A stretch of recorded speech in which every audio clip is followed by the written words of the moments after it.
Good day. It's time for us to start. My name is Kristina Henschen. I'm the head of the LOTCO Secretariat of International Trade Union Cooperation, which is an organization that facilitates the trade union work, as you may imagine from the name, all over the world in more than 80 countries. One of these countries is Vietnam, and we are honored today to welcome a brother from the VGLC in Vietnam, Hieu Duong Xuan, who will tell us more about the challenges and opportunities in the trade unions movement in Vietnam, and hopefully also some of the history and the future. Leif Isaksson from LO will tell us a bit more on the cooperation.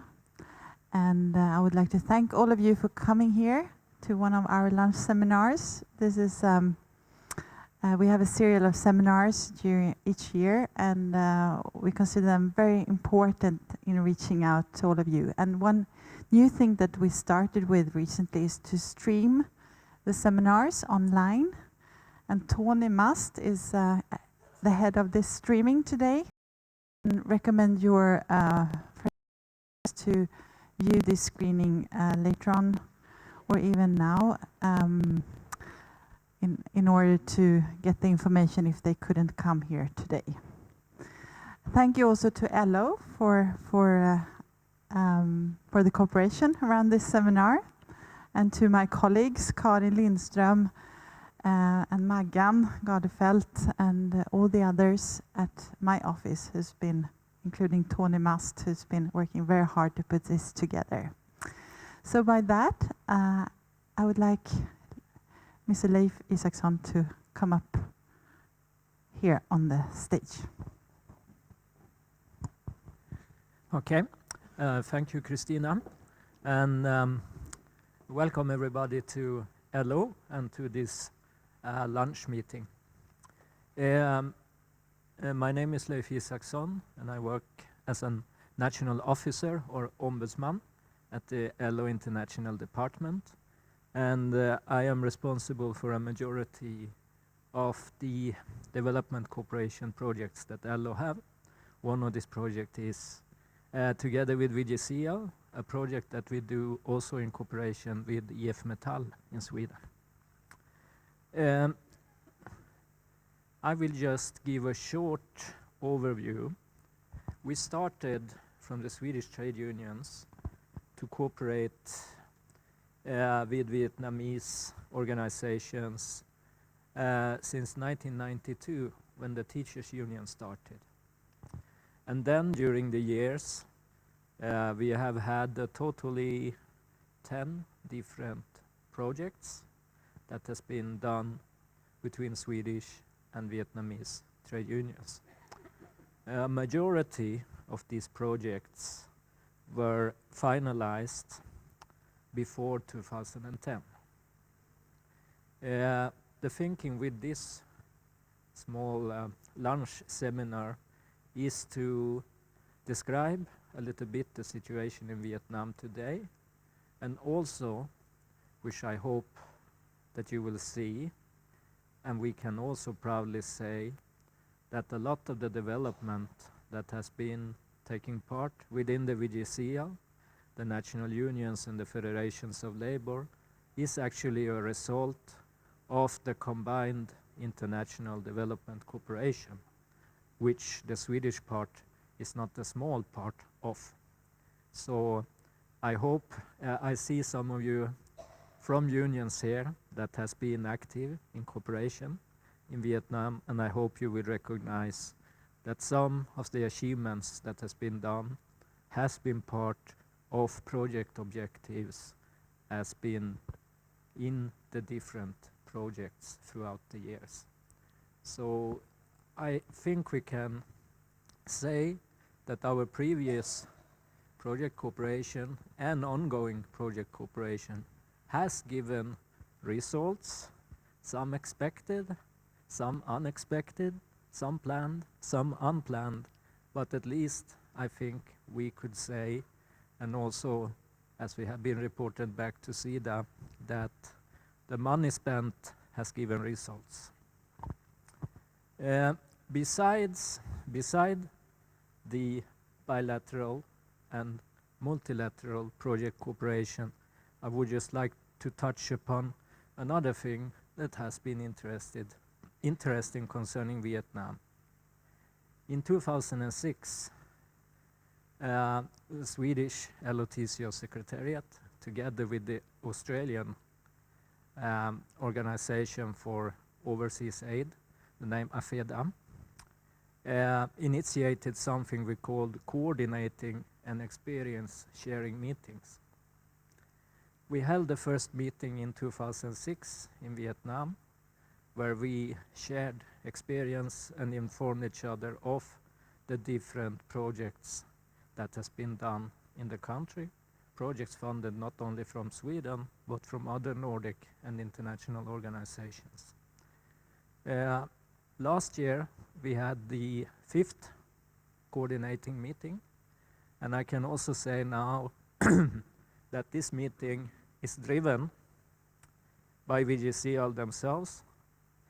We only put in small funds, but this has actually given a result that we have transparency and cooperation on a scale above most of the other countries that we are doing development cooperation in. The TUSO coordinating meetings has also supported the creation of a project library that is at the VGCL head office, where we collect different materials and reports of all the cooperation that has been done. It's easily accessible there. There was discussion to try to put it on the web, but so far we have a in real life library. Further, I would say that our coordination between the two also led to that 2 years ago, together with VGCL, we produced a training curriculum, and this was co-financed by 10 different TUSO organizations, including SAS, GELO Norway, ILO, AFEDA, FES, this is TUSO organizations, and the Global Union Federations, ITF, UNI, BWI, PSI. I think that is also an example how we can work together on a broad scale. And further, this discussion has created opportunities for increased cooperation between projects, and that is also something that is not always so easy. Further on, I can say that the model that was created in Vietnam has been used in other countries in Asia, such as Laos, Nepal, Bangladesh, Indonesia. And for the first time last year, we built a coordinating meeting in Africa based on experience that has been achieved from the Asian projects. And that was a coordinating meeting for Somalia. I think I will stop with these small words and ask Brother Hieu to enter the stage and show you how the situation in Vietnam looks like today. I would like to add that there is copies of his PowerPoint presentation, and if there is somebody who missed to take one example, we will try to hand out at the tables. Okay. I think it could be a little bit boring if you read all the stuff and then I repeat all of that. And so I would like to start by saying good afternoon. I think it's afternoon now, brothers and sisters. And it's a little bit strange, I think, in 2004 when I started working with the VGCL, and I sending emails to my colleagues in other unions and saying, good morning or hello, Mr. and Mrs. And it's strange that people answering me, like, brother and sister, we are not brothers. So what's that? And but actually, after 10 years working with the VGCL and working with other unions, and I think that's the only thing that connected between unions in the world is the brotherhood and sisterhood and solidarity. And so now I feel really free to say good afternoon, brothers and sisters. And I would like to bring you some overview. As you see on Vietnam, could be a little bit about their history, which is not maybe one slide, and then how we are going up to now with that history and with that context that the unions is now, and what is the challenges, the most important challenge with all the ongoing changing in Vietnam. And yeah, I would like to start my presentation with brief history of Vietnam. You can see here there's a picture, a small picture of the map of Vietnam. And I must say, first of all, that we are really a peace-loving people in Vietnam, peace-loving Vietnamese. And unfortunately, our history is connected to many wars for 1,000 years. And I would start with a very early, in 40, Anno Domini. Why is that? Because I have met with a friend, a Swedish friend actually, and he said, "Oh, you are Chinese." What? Yeah, Vietnamese actually are Chinese, so that's why I bring you a little bit about this, thanks to my Swedish friend. And so really early, since the year 40, you can see here there's two ladies. It's interesting that two ladies had led a resistance of the Vietnamese troops at that time against the Chinese invaders, and it's back to the year 40. So until now, I think recently in California, there's a Vietnamese association just celebrating these activities with the two ladies, Trung ladies. And so you can see that the women actually play a really important role in the society of Vietnam since 1,000 years. And but during that time, from 14 to 1938, so nearly 900 years, partly could be 20 years that we have our own freedom, but then mostly under the ruling of the Chinese imperials. And since 1938, we can see there's a new chapter for our history with a long independence. So you can say that we are Vietnamese because we have a long history of independence. And during that time, we have been against many invasions, even with the Mongolian Genghis Khan dynasty in China. They are beaten 3 times in Vietnam, I can proudly to say. And until 1858, then the French came, and they're quite strong compared to Vietnamese at that time. And so in 1884, then they already conquered all parts of Vietnam. And in the southern part, which they call Cochinchine, and it is totally under, it's kind of part of the French Empire. But in the central part, which called An Nam, and the northern part of Vietnam, Tonkin, Tonkin, is in theory is under the protection of the French. So it's still ruling by the last dynasty of Vietnam. But so it was in 1884, all the way until 1940, when the Japanese came, and then they took over, but mostly in the northern part of Vietnam.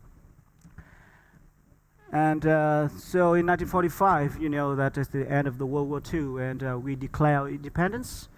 And as soon in the southern part, then we need to fight with the British expeditionary corps. So it's unfortunately war after war.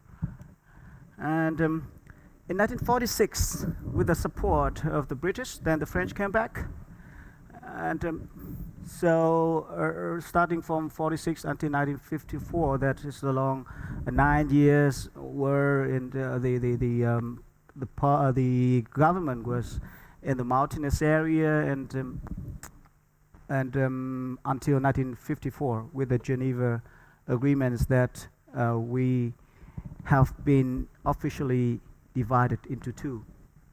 And so the northern part actually with the going with the Soviet model, and as you know, the CPV is the only remaining party, and we started with the model, Soviet model. In the south, with a new kind of country or part of the country have been with more influence by Western part, Americans, and starting with the Cold War and everything, and that is also another long story. And so until 75, we reunified the country, and so it's come the official Socialist Republic of Vietnam that you've known so far. And during this time, I can say that the unions in Vietnam have played a very important role in the cause of liberating the country, and also for supporting the Communist Party and the government for the reunification. And that's why it is how it starts, and the unions of the Communist parties, that's why it's very connected to each other in Vietnam. And there come the change in 1986 with the 6th Congress of the Communist Party of Vietnam, that we have the Doi Moi policy, the renewal, and heading for market economy. And before that, because actually after the reunification, they still continue imply the central planning for 5-year planning. After that for the whole country, but then it failed because the aftermath of the war, and there's a lot of destruction and everything, the lack of food, essential commodity, everything, and the inflation is 700-800%.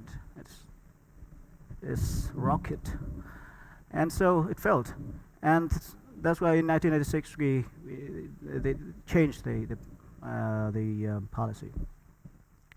And so what happened with the Vietnam after Doi Moi? So that is, we don't have, at least in theory, totally market economy. It's a combination with the government, central government planning, and also the incentives of the free market. So it's kind of combination, and you can see that because we are still having the state-owned enterprise, which kind of a driving force for the economy, and it's not really running well all the time, but at least, I mean, in principle, is the combination between the two. And so you, starting from that, you have all the type of the companies, from private to foreign investment companies, and fully foreign-owned companies, 100% owned by foreign companies in Vietnam. And starting from 90s and up to now, the exports is playing also a very important role in Vietnam. It's increasing every year, keeping for 20 to 30%, 25% until now, I think, in the last half decades.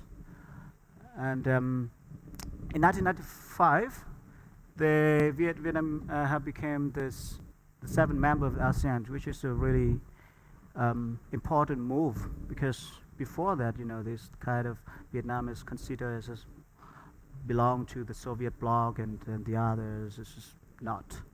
And but it seems a political move from that point of time, which enable Vietnam to enter a more bigger market, and they actually benefit from that, I think.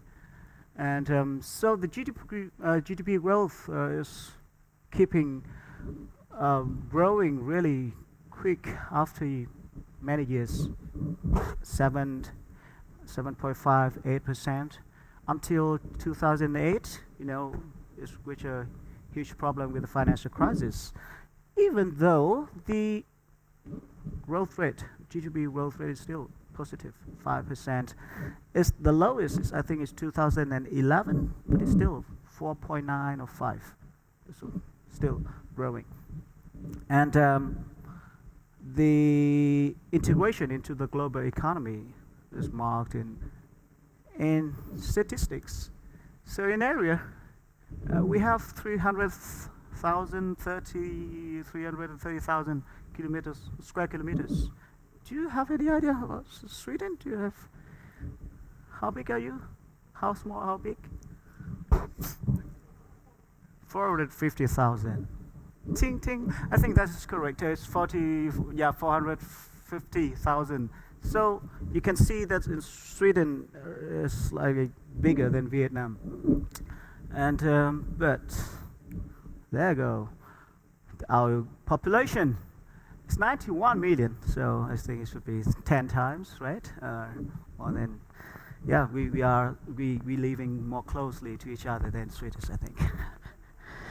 And mostly you can see that 70% more or less is living in rural areas. But interesting, we have more women than men in population, so slightly, but we have more women. By accident, it's not by accident, I think. It could be from the aftermath of the war, I think. Yeah. And so with the working age population, so far we consider 15 years and above as starting with the working age, but with the 15 until 18, surely you still have the permission of the of your trustees. So estimatedly, I think it is a very updated one, is 54.48 million, and see, more male than man. More male than female, sorry. And the reason is the working age in Vietnam is different between man and woman. For men, it's up to 60, and for women, it's up to 55. So 5 years in difference. And now there comes also a lot of debates. That is that the gender inequality, is discrimination against women, that lessen the time for opportunity for their career, things like that. But this is an ongoing debate, and I can give you some information that we do have some kind of surveys on that, and the results, they're more supporting, the opinions for supporting to increase the retirement age for women from the white collar or professionals, but at the same time with the blue collar, especially those from textile, garment, and they totally support the remaining or even reduce the retirement age. So it could be in the future, I think, some kind of flexible, maybe they can decide, or kind of category of works that we can have different retirement age. That is true, that if we have that, you can imagine for professors or doctors, they spend many years for being doctors, and at the same time spending a lot of time for the kids, giving birth to their kids. And 5 years later, okay, bye-bye, finish. That is also, I think, it's true. But that our, maybe in the future, for trying to make that, how to say that, flexible. Involved in labor market, and yeah, that's the reason why we have more men. But the wage earners is about 50 million. So you see this, most of the workers actually living or working in informal sector, because you have 70% people living in rural areas involving in agriculture. So you still have high number of people are working in informal sector. And also family-based business, self-help, self-employed workers. So for really wage earners, where you have industrial relations, employers relations, only 15 million. So it's not quite much, and then that is bad, I think, in some way. But that's the fact. And so genders by age range. So you can see here it's on your left. I'm not sure that is clear enough, but more women than men. So we have a young population, mostly here. Here, as you can see, really few people, and it's also back to the war time. There's less people here than the young people. And for some information about the economy, and you can see is the agriculture. Even we have the majority of the population is working in agriculture, but they contribute small part into the economy. Industry, construction, and service. What is service? Service is about cargo, transportations, and the emerging tourism, hotels, restaurants, all kind of tourism-related service. So it's kind of really emerging, and it contributes a lot to our economy, I think. For exports and imports, I think an interesting one. You can see on the right, which in italic is imports, and also here, that's the information for the imports. By GDP, you can see, because this one thing that when you have kind of figures to analyze things, it could be export per GDP, so how big is the proportion of export or imports per GDP. And for many years, it's a trade deficit, actually, in Vietnam. Until 2014, amazingly, is the first time we had a trade surplus. So for many times, even exports play a very important role, but we have a trade deficit. So why is that? So you can see here by structure, that's for the exports, mainly with heavy industrial mineral goods. I mean mineral goods here is including every kind of, from coal to crude oils, and crude oils I think we have is play a very large part. Light industrial goods, which means food, leathers, all that main products in Vietnam. And for importing is mainly the machineries, tool equipment for productions. So as you can see that we're trying to upgrading our production technology. So that's why they spend a lot of money on that, because we build from nothing. So that's why we still spend quite a lot of money on that. And materials and fuels. So we do not produce our own materials, and yet there you go is still, and fuels. Even we export a lot of crude oils, but actually we at the same time import the fuels, which is this is not something wrong here. And thus we have now building some projects on refinery or oil refinery projects, very big ones, so that to try to avoid this when you have oil, which is crude oil, but you need to import refinery oil, and want to change this. And here by market, you can see the US is still the biggest market for Vietnam, and the EU is rather close, 18.6%. The ASEAN, you can see the 12%, 0.6%, so also play a very important role. By import, China. So it's not only EU or Sweden or other countries have the problem, or the US have the problem with the trade deficit with China, but Vietnam have a very, very remarkable trade deficit with China. Then they account to 25 or 29, nearly 30%. And so only last year, it's increased already 21.8% compared to 2013. And you know, in 2014, we have some kind of incident in the South China Sea, kind of conflict with China, and people talking about, oh, we should do something to reduce the possibility of, you know, it's kind of dependence on the materials import from China. But the result is still increase. And it's also create future problems. I would come back to that later on. And yeah, also import other from ASEAN, EU. Yeah, we do not import much from EU, even is coming to the third position. Now it's come to the main part of the presentation. My presentation is about Vietnamese trade unions. So it was established in 1929, 1 year before the Communist Party of Indochina at that time.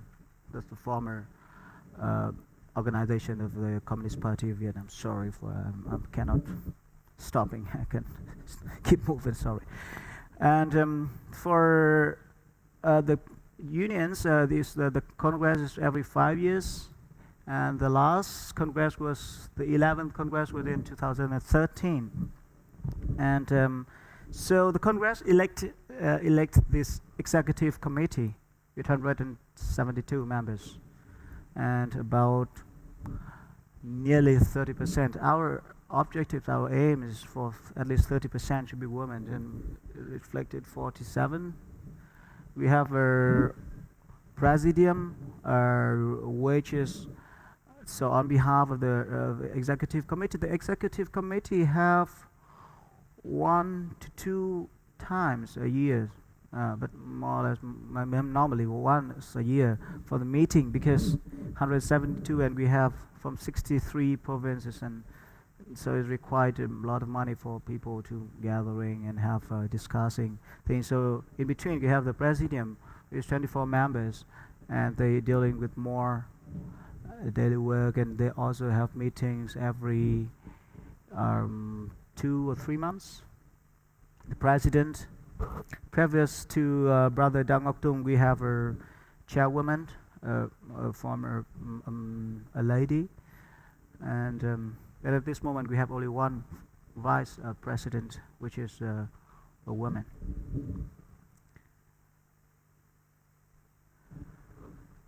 That's just a hard part, I think. I try to make it understandable, but so we have the VGCL, which is so far the only national center of trade unions in Vietnam, and we have the city and province federation of laborers on one hand, and on the other hand we have the national sector unions, which is like industry and trade, construction workers union, agriculture, health workers union, teachers union, so etc.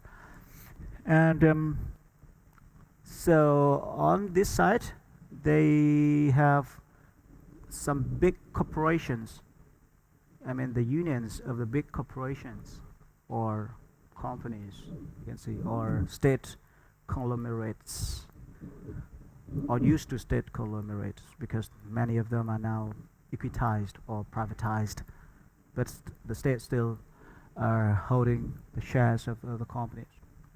And then those that come to the workplace unions, which is the company level. On the city side, you also have that, but the corporation is more or less not the state-owned one. The district federation of labor, so we even have at the district level, and here, and also kind of like industrial zones, for example, that's considered as the third level. So under that they organize the workplace union, the companies unions, and so they have some kind of just so you can see that we have, for example, here you have our textile and garment workers union, but at the same time we have textile and garment companies organized by the Federation of Labor. And so I can say that that structure is really coming from the past. I cannot say that it's outdated, but I must say that it's not really updated to the requirement, because it's still organized more or less the big conglomerates. There are very few private companies organized by those, and the more private-owned or foreign invest companies actually organized by the local unions, the regional, the district or industrial zones, and so they see that there's not really a common actions or plan for everything. So they have some kind of coordination regulations. So normally the national industrial unions, for instance, like textile and garment, they can sign a coordination agreement with a local unions, like Bình Dương province, for example. Then, where it comes to, because they find the local the province that have a lot of textile and garment workers or companies, so they sign kind of coordination agreement. So we can have the same when we have some kind of policies or programs that we can work together. So it's kind of together, and yeah. If you, I can't explain it more if you still unclear, but I think I still need to move on. So in total, we have 63 provinces, city, Federation of Labor, and 20 sectoral industrial unions. And the membership, wow, we have nearly 120,000 workplace unions. And so you can see here in the state sector is the membership in the state. We have 8.5 million members up to now, and it's rather equal from non-state and state. So it's improved a lot, because compared to the past, I think in 2003 it was 1 million in non-state sector, but now it's 4 million, so it's a lot. And also we have a little bit different within the enterprise and non-business entities in relation to working hours, for example, because in enterprise or factories, it means that people can work. It's allowed for the employers to imply the work up to 48 hours, but in non-business normally it's 40 or 44 hours per week. And yeah, and then also normally the CBAs is applied for the enterprise, which is, if I have time, I will come back to that. Last few targets are the VGCL, and I think you can find it on the slides that I produced. But the interesting thing is here you can see also we have a very ambitious target for organize more members, 2 million. And it's a really ambitious one, but it's really important, I think, because organize and make different things. When it comes to this, I think, because we have a lot of problems with those have unorganized. So that's why I believe that organized more unions will make things change and could handle many problems. And this few changes in the past years with the labor code, we have, now we have working with the national sector collective bargaining agreements, which is still need a lot to be learned and to be really, to be better. And we just now discussing for constructions. Also in construction, we have national agreements for that. And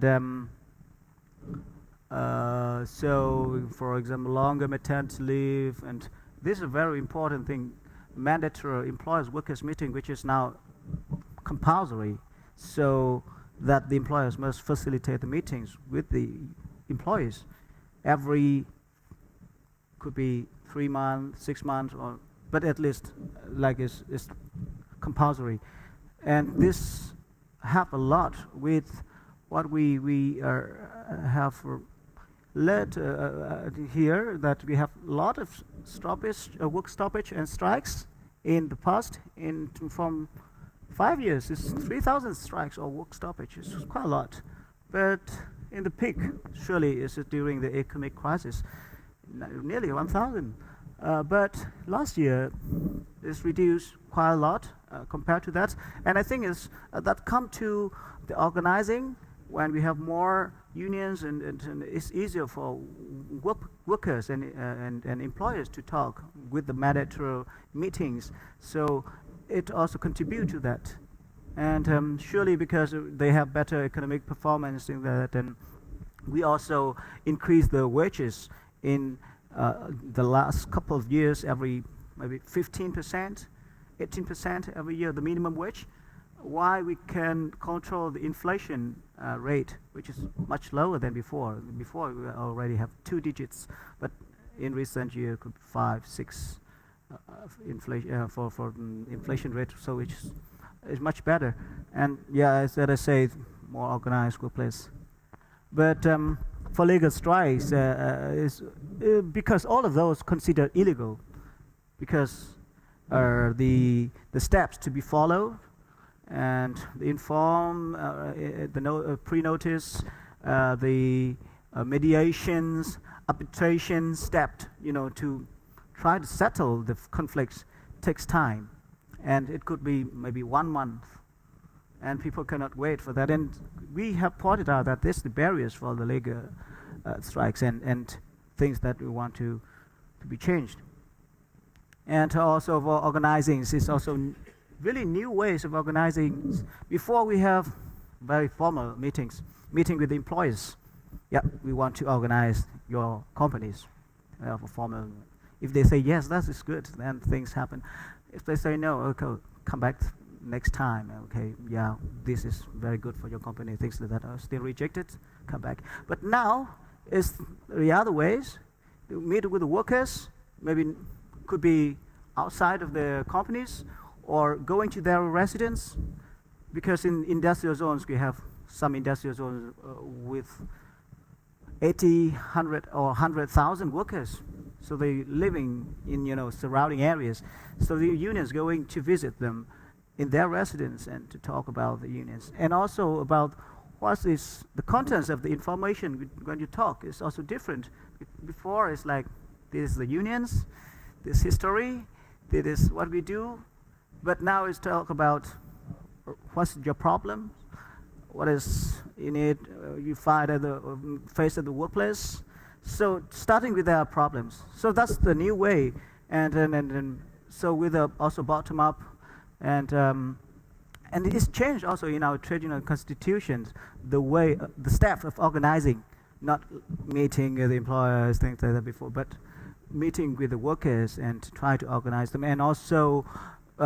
In some workplace that we can create some core groups, some people who are interested in unions things, and then trying to interact, like involve them in unions meetings, and so that's a new way of organizing, and I think that is totally different with before, and I think it not happened by accident. Is really a part of our work with the different organizations, trade union organizations, especially Nordic unions, I think. And what should be changed? Yeah, I say that the procedure for strikes should be one thing to be changed. The structure, also another problem that I have touched. And recently the VGCL have proposed for the ratification of 3 remaining unratified ILO core conventions. Freedom associations, collective bargaining, and abolition of forced labors. So that is a very new move from the unions, and also very open discussions in Vietnam now. The government, the Ministry of Labor, the ILO is talking about that.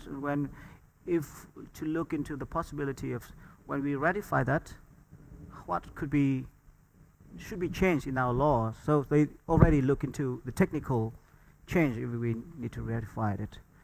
And with that, I think very hopefully that we have a stronger role for organizing and collective bargaining in the future, and we're heading for more independent unions and a more democratic society. And I can tell you that we have very positive sign of that during the last few years. And yeah, we have also a lot of challenges. We also have facing all the trade agreements, negotiations, which is ongoing with all the problem that you have with the TTIP. We have the ISDS things. We have the privatizing could be also in, and also not something that is not necessary that Vietnam can be benefit from that. So there's a lot of issues. And with that, I think a very important part is can cause with the competition is the unemployment, and the social security is a very important thing that we want to learn, and that's why it's also part of my interest when I was here in Sweden. That's a really important part for the social security, and I want to learn, and we want to learn actually. And I think would be more role for the national sectoral unions, and also with the GUF, with their affiliation to the GUF. We have now 5, 6 unions belong to the GUF, and yeah, I think that's, so you see that there is change in last years. This is a picture of our core groups within the project in Sweden, and I can say that this I feel really happy to say that all the change with the Vietnamese unions is happened not by accident, but thanks to some cooperation with our friendly organizations, trade union organizations, including the ALO, and we're looking forward for the cooperation with you. And talk for, I don't know how to say it, but thank you for your attentions, and your questions and comments are very welcome. Thank you very much. Thank you, you, Brother Hieu Duong. Before we start up questions, I have to tell you that I was personally part of the FNL movement in Sweden growing up, learning the slogans, the US out of Vietnam before I could walk. So this is very interesting to have you here and to have this expose of the history long before that struggle. Thank you for that, but I'm afraid that I'm not a correct guy to receive it because I wasn't born at that time. Sorry. But anyway, I really appreciate it. It seems to me as if your struggle today is totally different, of course. Yeah. It is more, as you said, to create strong unions, democratic unions and democracy, and to manage the balanced way forward in a market economy. Is that true? That is very true. Yeah, and I think that's why we try to say that we have opportunities when you know, with the trade and with the way forward, and also with those things that could happen with the newest move, you know, with the ratification of the ILO conventions, things like that. But at the same time, we must see that there are a lot of challenges, and we can foresee because we see the integration of other countries like Sweden and also other countries, and they're also facing a lot of problems with the workers there. And why should we learn from that and trying to prevent and limit it? You have been here for 6 weeks. You're Yes. leaving on Thursday. Yeah, The LO absolutely. has had the privilege to have you here working as a guest, and you're studying. You have been studying in Kassel. You will continue your studying of the trade union movement in Berlin after this. Comparing Sweden with a two-party trade union employers model, labor model, compared with the Vietnamese model with a one-party state. What is your conclusion so far? Yeah, it's just, I think if you have interest, you can look into the ALO website. There's the newest article that I have contributed to the difference also bipartite and tripartite that we want to build in Vietnam, the tripartism. And yeah, it's really different. And it's also the success of the model in Sweden so far as I think, is also that you not only have strong unions, but at the same time you have a strong organization of employers. They really are well organized, and which is different with the employers organizations in Vietnam. It's not really, the majority are not members. The majority of the companies are not members of that associations or chambers. And that makes things different when you want to negotiate or collective bargaining at the national level.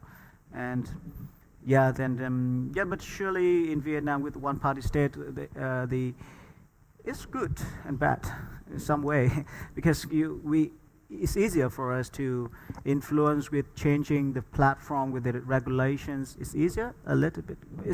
Now it's much more different with 20 years ago, but it's much more struggle. But then they set out the platform, the playground. But at the same time, as I say, that it's different with the employers association, and we need to think about how to change it and for a better improvement in Vietnam. Thank you. Let's open up for questions from the floor here.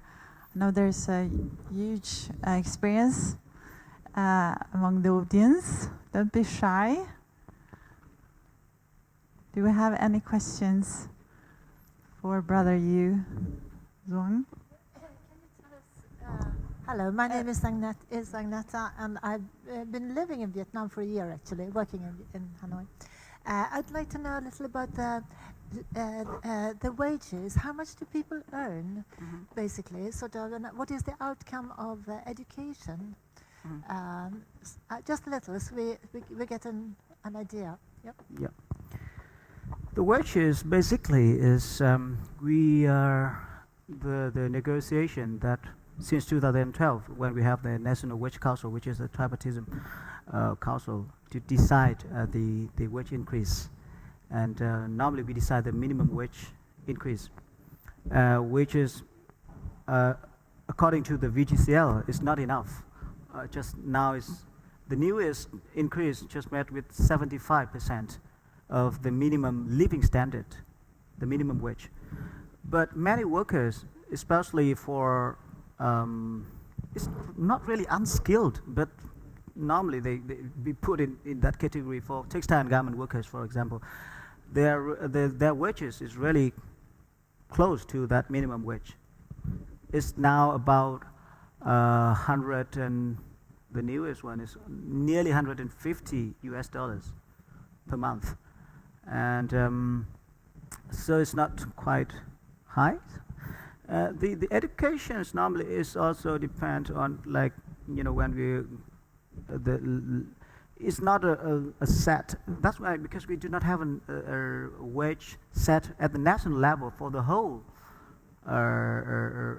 sectors, and that much depend on, like, the labor contracts and maybe the negotiation for the collective bargaining agreements. But that's what we want to do. That, like, in sector you have like a basic setting for wages. That what is I'm hoping that our unions can go forward, and that's what I learned from the Swedish model, and which is really good. And you set out the floor, and you can negotiate on top of that. And I think that's important. And let's come back to the structure of the unions. That need to be changed, and I think the LO is working on that also. During our ongoing project, kind of working with the structure, the organizations of the unions, and I really hope that it could be once again in like 5 years or 10 years, if I have chance to come back here, it could be something new to inform you.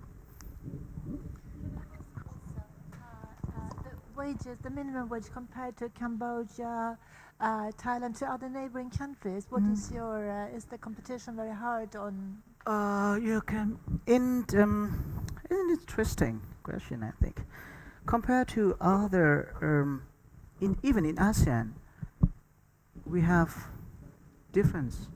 It's like in the EU, I think. Singapore, for example, could be 20 times higher than us. Malaysia, Thailand is even higher. Cambodia is actually a little bit lower than Vietnam, and Laos and Myanmar is even worse.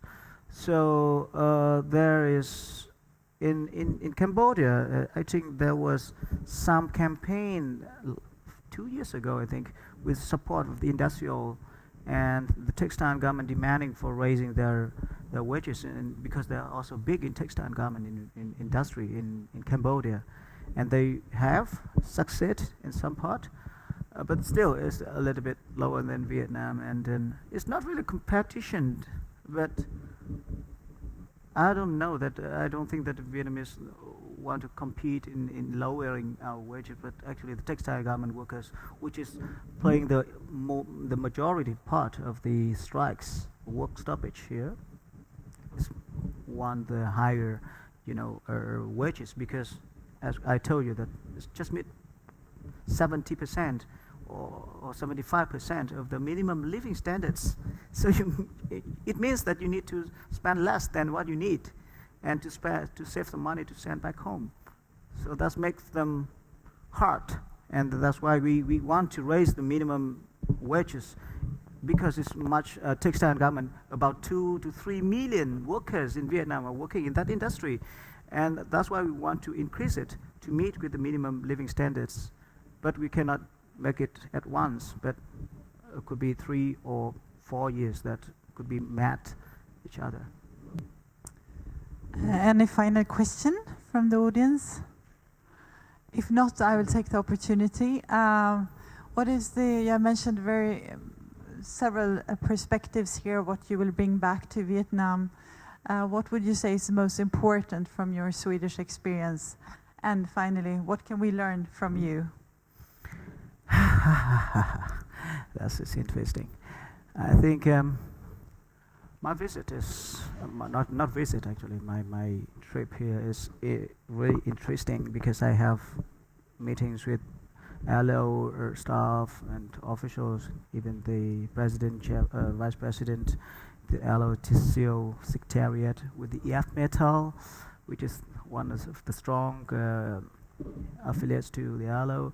And that is interesting. So there's a lot of things that I have learned. But one thing that I can say that's really strengthened my belief in, you can say that I'm rat, but I strongly believe in socialism.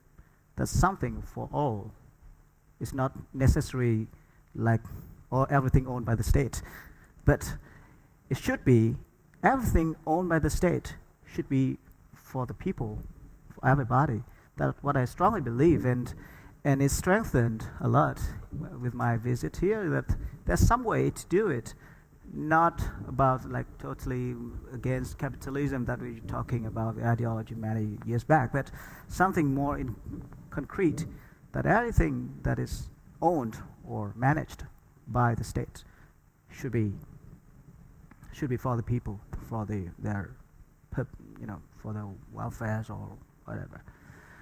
And what should be learned from the Vietnamese model, I don't know, but it's hard, but I think you can learn some. It could be a joke. No. Yeah, because we have huge populations or something, I think, at least. It could be. But